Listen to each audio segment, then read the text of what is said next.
নমস্কাৰ সকলোকে পুনৰবাৰ মোৰ চেনেললৈ স্বাগতম জনাই লৈ আহিছোঁ আজি দিনটোৰ ৰাশিফল। আজি হৈছে 29 নৱেম্বৰ 2024 অসমীয়া 13 আঘোণ শুক্ৰবাৰ। আজি সূৰ্যোদয়ৰ সময় পুৱা 5:42 আৰু সূৰ্যাস্তৰ সময় 4:16। আজি হৈছে 8:39লৈকে ত্ৰয়োদশী তিথি আৰু তাৰ পাছতে চতুৰ্দশী তিথি আৰু আজি কৃষ্ণপক্ষ। আজি দিনটোৰ প্ৰথম ৰাশি হ'ল মেঘ ৰাশি। নিবনুৱা লোকে চাকৰি পোৱাৰ সম্ভাৱনা আছে। খাদ্যাভ্যাসৰ প্ৰতি গুৰুত্ব দিয়ক। আপুনি অংশীদাৰিত্বৰে নতুন ব্যৱসায় আৰম্ভ কৰিব পাৰে। আপোনাৰ সকলো কাম সৰ্বোত্তমভাৱে সম্পূৰ্ণ হ'ব। জীৱন সংগীৰ সৈতে ৰোমান্টিক সময় উপভোগ কৰিব। প্ৰেম বিবাহৰ সন্দৰ্ভত পৰিয়ালৰ সমস্যা হ'ব পাৰে। বৃষ ৰাশি। চাকৰিটোত আপোনাৰ আধিপত্য বাঢ়িব। আপুনি আপোনাৰ কাম চঞ্চলতাৰে কৰিব। কৰ্মক্ষেত্ৰত সহকৰ্মীসকলৰ পৰা বহু কথা শিকিব পাৰিব। পুৰণি ঋণ পৰিশোধ কৰাত আপুনি সফল হ'ব। যিকোনো কঠিন কাম আজি সম্পূৰ্ণ হ'ব পাৰে। কাকো ঈৰ্ষা বা ঘৃণা নকৰিব। আপুনি হয়তো কিছু আনন্দদায়ক খবৰ পাব পাৰে। মিথুন ৰাশি। প্ৰেমৰ সংগীক প্ৰপ'জ কৰাৰ বাবে দিনটো অতি অনুকূল। নিজৰ সামৰ্থ্যৰ ওপৰত বিশ্বাস ৰাখক। প্ৰতিযোগিতামূলক পৰীক্ষাত ভাল প্ৰদৰ্শন কৰিব পাৰিব। বিপণন সম্পৰ্কীয় ব্যৱসায়ত আপুনি আৰ্থিক সুবিধা লাভ কৰিব। নৱবিবাহিত লোকসকলে হয়তো ভ্ৰমণলৈ যাব পাৰে। কৰ্কট ৰাশি। আপোনাৰ বৈবাহিক সম্পৰ্কত বিসংগতি হ'ব পাৰে। অপ্ৰয়োজনীয় খৰচ বৃদ্ধিৰ বাবে আপুনি অসন্তুষ্ট হ'ব। চৰকাৰী কামত বাধাৰ সৃষ্টি হোৱাৰ সম্ভাৱনা আছে। চৰ্দি আৰু কাহ লঘুভাৱে ল'ব নালাগে। পঢ়া শুনাত গুৰুত্ব দিব যুৱক যুৱতীসকলে। ঘনিষ্ঠ লোকৰ পৰামৰ্শক আওকাণ কৰিলে আপোনাৰ বাবে ক্ষতিকাৰক বুলি প্ৰমাণিত হ'ব পাৰে। সিংহ ৰাশি। আইনী বিষয়ত আপুনি জয়লাভ কৰিব পাৰে। আত্মীয়ৰ লগত ভাল সময় পাৰ কৰিব।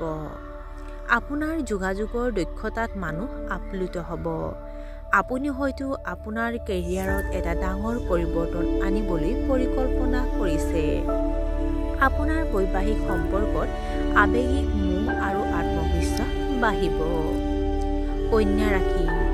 আজি খৰচ কমাব লাগে নহ'লে বাজেট বেয়া হ'ব পাৰে। আপোনাৰ সন্তানৰ আচৰণত অলপ আঘাত পাব পাৰে। সাহিত্যৰ প্ৰতি আপোনাৰ আগ্ৰহ গঢ় লৈ উঠিব। আপুনি আপোনাৰ জীৱনসংগীৰ সৈতে এটা সুন্দৰ সময় কটাব বিচাৰিব।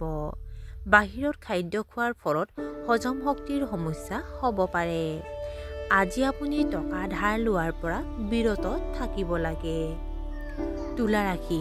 ব্যৱসায়ত যথেষ্ট আৰ্থিক লাভৰ সম্ভাৱনা আছে। অনলাইন শ্বপিঙৰ বাবে আপুনি টকা খৰচ কৰিব। বন্ধু বান্ধৱীৰ পৰা পৰামৰ্শ লোৱাটো আপোনাৰ বাবে উপকাৰী হ'ব। পুৰণি বিনিয়োগৰ জৰিয়তে আপুনি ধন লাভ কৰিব। থলুৱা যুৱক যুৱতীসকলে পৰিয়ালৰ সৈতে প্ৰেমৰ সম্পৰ্কৰ বিষয়ে আলোচনা কৰিব পাৰে। সম্পূৰ্ণ কষ্টৰে অফিচৰ কাম কৰিব লাগিব।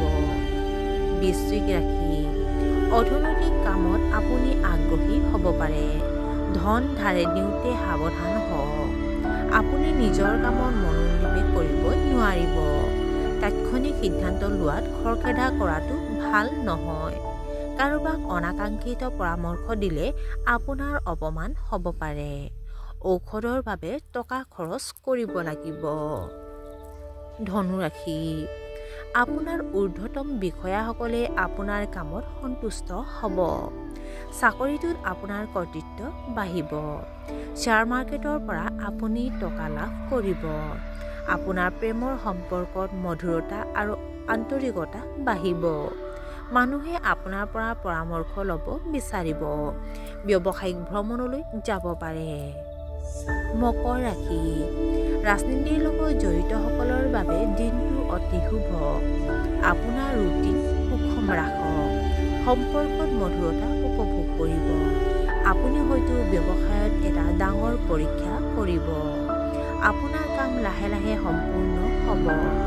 চুবুৰীয়াৰ লগত বিবাদ হ'ব পাৰে। সমাধান কৰাৰ চেষ্টা কৰিব। কুম্ভ ৰাশি, গৱেষণামূলক কামত আপুনি হয়তো যথেষ্ট সফলতা লাভ কৰিব। কৰ্মক্ষেত্ৰত সহকৰ্মীসকলৰ সমৰ্থন লাভ কৰিব। মতানৈক্যৰ সমাধান হ'ব পাৰে। গুৰুত্বপূৰ্ণ কামৰ বাবে দিনটো অতি শুভ। আপোনাৰ বৈবাহিক সম্পৰ্কত কিছু উত্থান পতন হ'ব পাৰে। ধৰ্মীয় কাম কাজৰ প্ৰতি আগ্ৰহ হেৰুৱাব পাৰে। আৰু আজিৰ দিনটোৰ শেষৰ ৰাশিটো হ'ল মীন ৰাশি। আপোনাৰ আৰ্থিক অৱস্থা অনুকূল নহ'ব। আজিয়ে নতুন কাম আৰম্ভ নকৰিব। অত্যাধিক কামৰ বোজাৰ বাবে আপুনি ভাগৰুৱা অনুভৱ কৰিব পাৰে। আপোনাৰ স্বাস্থ্য অলপ দুৰ্বল হ'ব পাৰে। আপোনাৰ মাতৃৰ স্বাস্থ্যৰ অৱনতি ঘটিব পাৰে। ব্যৱসায়ত ডাঙৰ বিনিয়োগ কৰাৰ আগতে এটা পুংখানুপুংখ তদন্ত কৰা উচিত হ'ব।